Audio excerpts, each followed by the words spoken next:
ऐसा मुकाबला जब जिम्बाब्वे की धारदार गेंदबाजी के सामने सचिन तेंदुलकर, राहुल द्रविड़ और मोहम्मद अजहरुद्दीन जैसे दिग्गज भी बेबस दिखाई देने लगे थे और पूरे देश की उम्मीदें लगभग टूट चुकी थीं। तभी मैदान पर कदम रखता है एक ऐसा खिलाड़ी जिसे आज बहुत कम लोग याद करते हैं। उसका नाम था रॉबिन सिंह। अपनी गेंदबाजी, दमदार बल्लेबाजी और बेहतरीन फील्डिंग के दम पर वह भारत को कई मुकाबले जिता चुका था। लेकिन जब जिम्बाब्वे के कुछ खिलाड़ियों ने उसे अकेला देखा तो घमंड में कह दिया कि तू अकेला क्या कर पाएगा। इसके बाद जो हुआ उसे देखकर हर कोई हैरान रह गया। इसलिए इस वीडियो को आखिर तक जरूर देखना दोस्तों, और कमेंट में जय हिंद लिखना मत भूलना। 27 जनवरी 1997 साउथ अफ्रीका का एक मशहूर मैदान, जहां भारत बनाम जिम्बाब्वे के इस रोमांचक मुकाबले के लिए दर्शकों की भीड़ उमड़ चुकी थी। उस समय जिम्बाब्वे की टीम भी किसी बड़ी टीम से कम नहीं मानी जाती थी। एक तरफ भारत के कप्तान सचिन तेंदुलकर थे तो दूसरी ओर जिम्बाब्वे की कमान अनुभवी एलिस्टर कैम्बेल के हाथों में थी। टॉस होता है और जिम्बाब्वे के कप्तान एलिस्टर कैम्बेल टॉस जीतकर पहले बल्लेबाजी करने का फैसला करते हैं। भारतीय टीम में सचिन तेंदुलकर, राहुल द्रविड़, अजय जडेजा और सौरव गांगुली जैसे खिलाड़ी मौजूद थे जो अकेले दम पर मैच का रुख पलटने की क्षमता रखते थे। वहीं जिम्बाब्वे की टीम भी सितारों से भरी हुई थी, खास तौर पर दो भाइयों की जोड़ी एंडी फ्लावर और ग्रांट फ्लावर, जिनका नाम उस दौर के सबसे खतरनाक बल्लेबाजों में लिया जाता था। इनके अलावा टीम में हीथ स्ट्रीक जैसा शानदार ऑलराउंडर भी शामिल था। मुकाबला शुरू होता है और जिम्बाब्वे की ओर से ओपनिंग करने आते हैं ग्रांट फ्लावर और एंडी फ्लावर, जो तेज शुरुआत के लिए मशहूर थे। भारत की तरफ से गेंदबाजी की कमान संभालते हैं जवागल श्रीनाथ। 1990 के दशक में जब भारत के पास तेज गेंदबाजों की कमी थी, तब श्रीनाथ टीम के मुख्य तेज गेंदबाज हुआ करते थे और उनकी गति से बड़े बड़े बल्लेबाज भी परेशान हो जाते थे। लेकिन आज ग्रांट फ्लावर कुछ अलग ही अंदाज में दिख रहे थे। उन्होंने आते ही शानदार चौका जड़ दिया।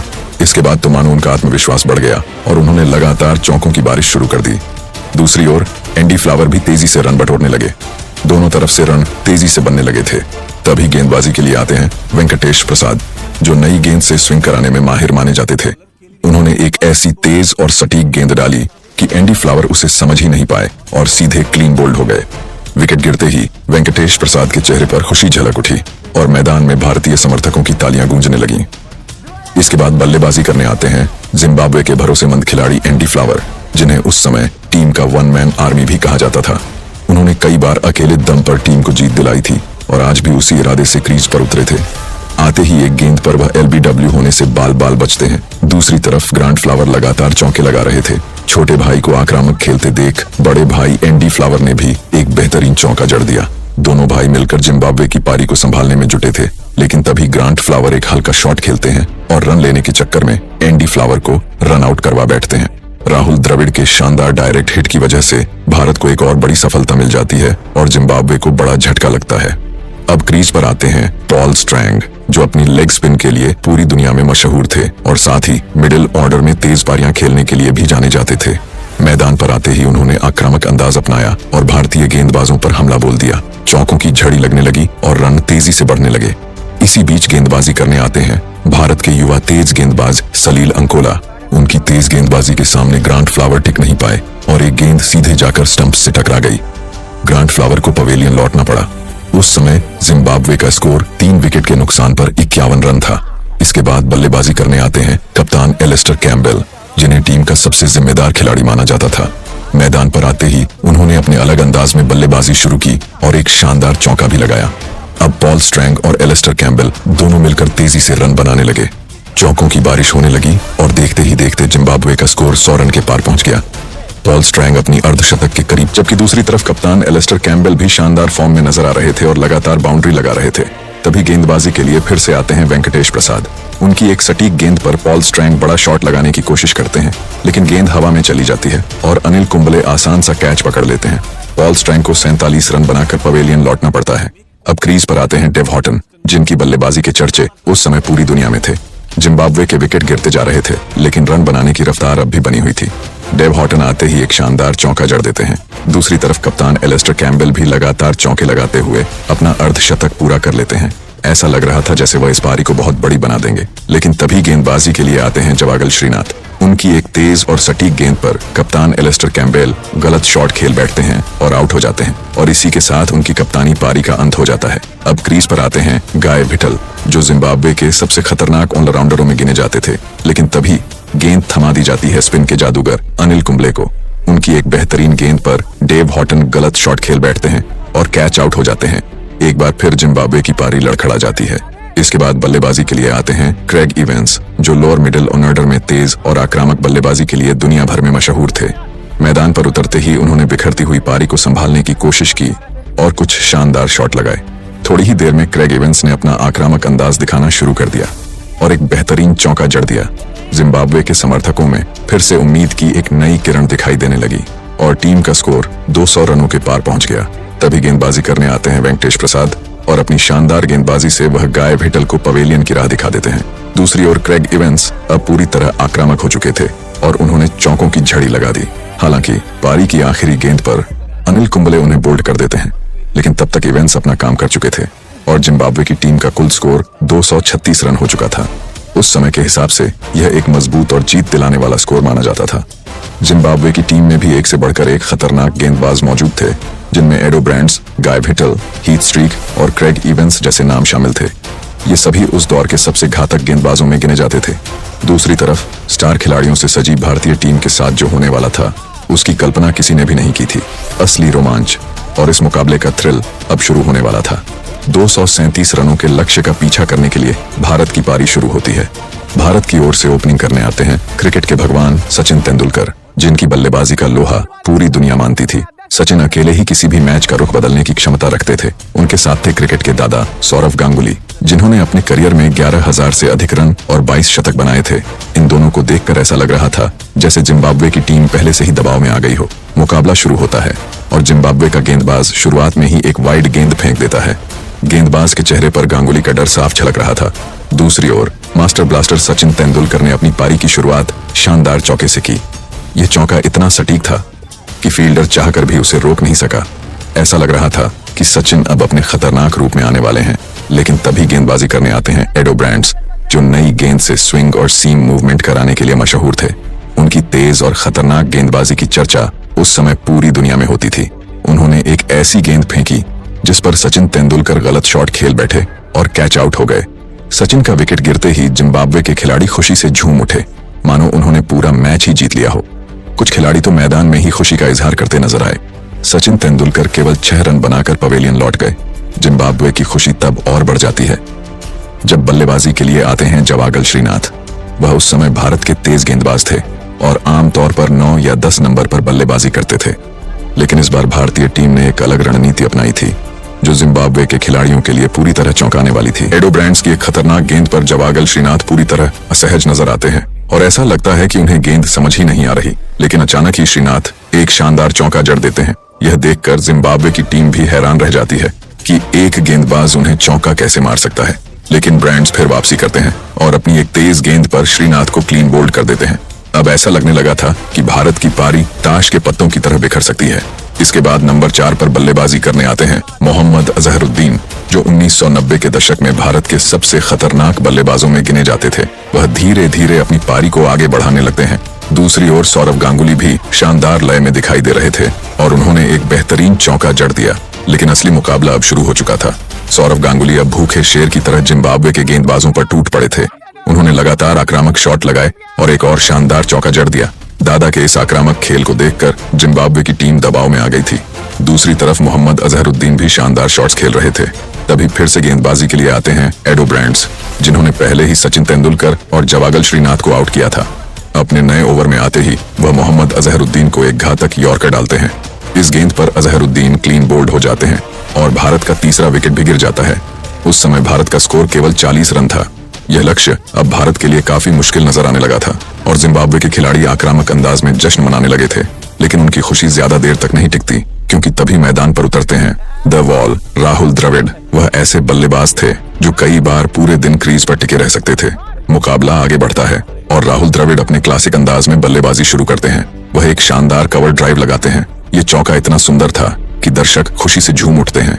दूसरी ओर सौरव गांगुली भी एक शानदार चौका लगाकर जिम्बाब्वे को करारा जवाब देते हैं। दोनों बल्लेबाज अब क्रीज पर जम चुके थे। राहुल द्रविड़ कभी सिंगल तो कभी डबल लेकर रन गति को बनाए रखते हैं। वह रुकने का नाम नहीं ले रहे थे और साथ ही रन रेट भी गिरने नहीं दे रहे थे। देखते ही देखते भारत का स्कोर 3 विकेट पर 82 रन हो जाता है और टीम एक बार फिर मुकाबले में लौट आती है। इसी बीच गेंदबाजी के लिए फिर आते हैं एडो ब्रांड्स, जो अब तक भारत के 3 विकेट ले चुके थे। मैच आगे बढ़ता है और ब्रांड्स एक खतरनाक गेंद डालते हैं जिसे सौरव गांगुली सही से टाइम नहीं कर पाते और गेंद हवा में चली जाती है, लेकिन फील्डर से कैच छूट जाता है और गांगुली को जीवनदान मिल जाता है। अब ऐसा लग रहा था कि इस गलती की भारी कीमत जिम्बाब्वे की टीम को चुकानी पड़ सकती है। दूसरी ओर शानदार बल्लेबाजी कर रहे राहुल द्रविड़ एक शॉट खेलने के बाद क्रीज से थोड़ा बाहर निकल आते हैं और रन आउट हो जाते हैं। इसके बाद जिम्बाब्वे की टीम खुशी से झूम उठती है, मानो जीत उनके हाथ लग गई हो। राहुल द्रविड़ 23 रन बनाकर पवेलियन लौट जाते हैं और भारत का स्कोर 85 रन पर 4 विकेट हो जाता है। यहाँ से लगभग सभी को लगने लगा था कि जिम्बाब्वे यह मैच आसानी से जीत जाएगी, लेकिन तभी मैदान में उतरता है एक ऐसा खिलाड़ी जो बड़े मुकाबलों का रुख बदलने के लिए जाना जाता था। उसका नाम था अजय जडेजा। 1990 के दशक में जडेजा भारत के सबसे भरोसेमंद फिनिशरों में गिने जाते थे और उस दिन उनकी इस जुझारू पारी पर पूरे हिंदुस्तान की निगाहें टिकी हुई थीं। अजय जडेजा और सौरव गांगुली समझदारी से सिंगल डबल लेते हुए एक मजबूत साझेदारी बना रहे थे। धीरे धीरे पारी आगे बढ़ी और 25 ओवर पूरे होने तक भारत का स्कोर 4 विकेट के नुकसान पर 100 रन से ऊपर पहुंच चुका था। लेकिन जीत अभी भी दूर थी, क्योंकि भारत को मुकाबला अपने नाम करने के लिए 137 रनों की और जरूरत थी और सामने थे जिम्बाब्वे के तेज तर्रार गेंदबाज। अजय जडेजा और सौरव गांगुली टीम को जीत की ओर ले जाते दिखाई दे रहे थे। तभी एक सीधी गेंद गांगुली के पैड से टकरा जाती है। गेंदबाज तुरंत एलबीडब्ल्यू की जोरदार अपील करता है, मगर अंपायर उसे खारिज कर देते हैं। इस तरह सौरव गांगुली को एक और जीवनदान मिल जाता है। लेकिन कुछ ही देर बाद गेंदबाजी करने आते हैं ग्रेग इवांस। उनकी एक तेज गेंद पर गांगुली गलत शॉट खेल बैठते हैं और फील्डर शानदार कैच पकड़कर उन्हें पवेलियन भेज देता है। जिम्बाब्वे की टीम अब जीत के काफी करीब दिख रही थी और उनके खेमे में खुशी की लहर दौड़ रही थी। इसी बीच बल्लेबाजी के लिए मैदान पर आते हैं सबा करीम, जिनकी कहानी किसी फिल्म से कम नहीं थी। 1997 में जब बांग्लादेश की टीम भारत दौरे पर आई थी, उस दौरान एक मैच में विकेट कीपिंग करते समय तेज गेंद अनियमित उछाल लेकर उनकी दाईं आंख पर जा लगी थी। उस हादसे के बाद डॉक्टरों ने उन्हें क्रिकेट खेलने से साफ मना कर दिया था और ऐसा लगा था कि उनका करियर यहीं खत्म हो जाएगा। लेकिन अपने छोटे से करियर में सबा करीम ने कई यादगार पारियां खेली थीं और आज भी उनसे वैसी ही उम्मीद थी। मैच आगे बढ़ता है और सबा करीम हल्के हाथों से एक शॉट खेलकर 1 रन ले लेते हैं। तभी फील्डर डायरेक्ट हिट करने की कोशिश में गलती कर बैठता है और गेंद बाउंड्री के पार चली जाती है। धीरे धीरे सबा करीम स्कोरबोर्ड आगे बढ़ाते रहते हैं और देखते ही देखते 38 रन बना लेते हैं। इस समय भारत का स्कोर 160 रन से ऊपर पहुंच चुका था। अजय जडेजा और सबा करीम की यह साझेदारी भारत को फिर से मुकाबले में वापस ला रही थी। दोनों के बीच 56 रनों की पार्टनरशिप हो चुकी थी और लग रहा था कि यही जोड़ी टीम को जीत दिला देगी। तभी गेंदबाजी करने आते हैं पॉल स्ट्रैंग, जिनकी लेग स्पिन उस दौर में काफी मशहूर थी। अचानक वह एक शानदार यॉर्कर डालते हैं। सबा करीम उस गेंद को ठीक से खेल नहीं पाते और गेंद सीधी गेंदबाज के हाथों में चली जाती है। इसी के साथ उनकी बेहतरीन पारी समाप्त हो जाती है। अब भारत का स्कोर 6 विकेट पर 166 रन हो चुका था और ओवर भी कम बच गए थे। ऐसा लगने लगा था कि जिम्बाब्वे यह मैच आसानी से जीत जाएगा। दुनिया भर के दर्शक भी उन्हें ही जीत का प्रबल दावेदार मान रहे थे। तभी मैदान पर उतरते हैं एक बेहद आक्रामक और दमदार खिलाड़ी रॉबिन सिंह। 1990 के दशक में रॉबिन सिंह भारतीय टीम के सबसे फिट और भरोसेमंद ऑलराउंडरों में गिने जाते थे। वह ऐसे खिलाड़ी थे जो अकेले दम पर मैच का रुख बदल सकते थे। बहुत कम लोग जानते हैं कि उनका जन्म वेस्ट इंडीज में हुआ था और उन्होंने वहां अंडर 19 स्तर तक क्रिकेट भी खेला था। मैच आगे बढ़ता है और आखिरी उम्मीद बनकर आए रॉबिन सिंह आते ही कुछ शानदार शॉट खेलने लगते हैं। तभी गेंदबाजी करने आते हैं एडो ब्रांड्स, जो पहले ही सचिन तेंदुलकर, जवागल श्रीनाथ और मोहम्मद अजहरुद्दीन जैसे बड़े बल्लेबाजों को आउट कर चुके थे। उनकी गेंदबाजी के सामने आज पूरी भारतीय टीम संघर्ष करती नजर आ रही थी। एडो ब्रांड्स आते ही शानदार गेंद डालते हैं और अजय जडेजा, जो काफी देर से टिके हुए थे, क्लीन बोल्ड हो जाते हैं। इसके बाद ऐसा लगने लगा कि भारत के हाथ से यह मैच निकल चुका है। जिम्बाब्वे के गेंदबाजों का आत्मविश्वास साफ बता रहा था कि वे जीत के बेहद करीब हैं। इस समय भारत का स्कोर 176 रन पर 7 विकेट हो गया था। एक तरफ लगातार विकेट गिर रहे थे, लेकिन दूसरी तरफ रॉबिन सिंह चट्टान की तरह डटे हुए थे। इसी दौरान जिम्बाब्वे के कुछ खिलाड़ियों ने घमंड में यहाँ तक कह दिया, तू अकेला क्या कर लेगा। बस फिर क्या था, रॉबिन सिंह ने ऐसा तूफानी खेल दिखाया जिसे देखकर आज भी जिम्बाब्वे के खिलाड़ी याद करके कांप उठते हैं। मुकाबला आगे बढ़ता है और अब भारत को जीत के लिए सिर्फ 6 ओवर में 61 रन चाहिए थे। उस दौर में यह लगभग नामुमकिन माना जाता था, क्योंकि तब T20 क्रिकेट का चलन नहीं था और इतने तेज रन बनाना बेहद कठिन समझा जाता था। लेकिन क्रीज पर खड़े थे रॉबिन सिंह, जिनकी डिक्शनरी में नामुमकिन शब्द था ही नहीं। तभी रॉबिन सिंह एक जबरदस्त गगनचुंबी छक्का जड़ते हैं। यह शॉट इतना ताकतवर था कि पूरी जिम्बाब्वे टीम सहम जाती है और उनके मन में डर बैठ जाता है कि कहीं यह खिलाड़ी अकेले ही मैच छीन न ले। इसके बाद वह एक शानदार चौका भी जड़ देते हैं। अब जिम्बाब्वे के खिलाड़ियों के चेहरे पर चिंता साफ दिखाई देने लगती है। कुछ ही देर में वह अनिल कुंबले के साथ सिंगल डबल लेकर भारत का स्कोर 200 रन के पार पहुंचा देते हैं। लेकिन तभी एक बार फिर गेंदबाजी करने आते हैं एडो ब्रांड्स, जो आज भारतीय टीम के लिए सबसे बड़ी चुनौती बने हुए थे। उनकी तेज गेंद के सामने अनिल कुंबले टिक नहीं पाते और उनका मिडल स्टंप उखड़ जाता है। इसके साथ भारत का स्कोर 8 विकेट पर 204 रन हो जाता है। एक और लगातार विकेट गिर रहे थे, मगर दूसरी ओर रॉबिन सिंह का तूफान थमने का नाम नहीं ले रहा था। हालांकि जीत अभी भी दूर थी। भारत को जीतने के लिए 17 गेंदों पर 33 रन चाहिए थे और हाथ में सिर्फ 2 विकेट बचे थे। मैच आगे बढ़ता है और रॉबिन सिंह तथा सलील अंकोला धीरे धीरे पारी को संभालने की कोशिश करते हैं। अब आखिरी 10 गेंदें बची और भारत को 25 रन चाहिए थे। ये लक्ष्य बेहद कठिन लग रहा था। अगली ही गेंद पर रॉबिन सिंह शानदार शॉट खेलकर 1 रन लेते हैं और फिर तेजी से दूसरा रन लेने की कोशिश करते हैं। इस दौरान दूसरे छोर पर खड़े सलील अंकोला लगभग रन आउट होते होते बच जाते हैं। अगर वो आउट हो जाते तो मैच उसी क्षण खत्म हो सकता था, मगर इसके बाद रॉबिन सिंह एक खूंखार शेर की तरह जिम्बाब्वे के गेंदबाजों पर टूट पड़ते हैं और एक और तूफानी गगनचुंबी छक्का जड़ देते हैं, जिसके बाद ऐसा लगा मानो भारतीय टीम खुशी से झूम उठी हो। आपने ये कहावत तो जरूर सुनी होगी, किस्मत भी उसी का साथ देती है जो हिम्मत नहीं हारता।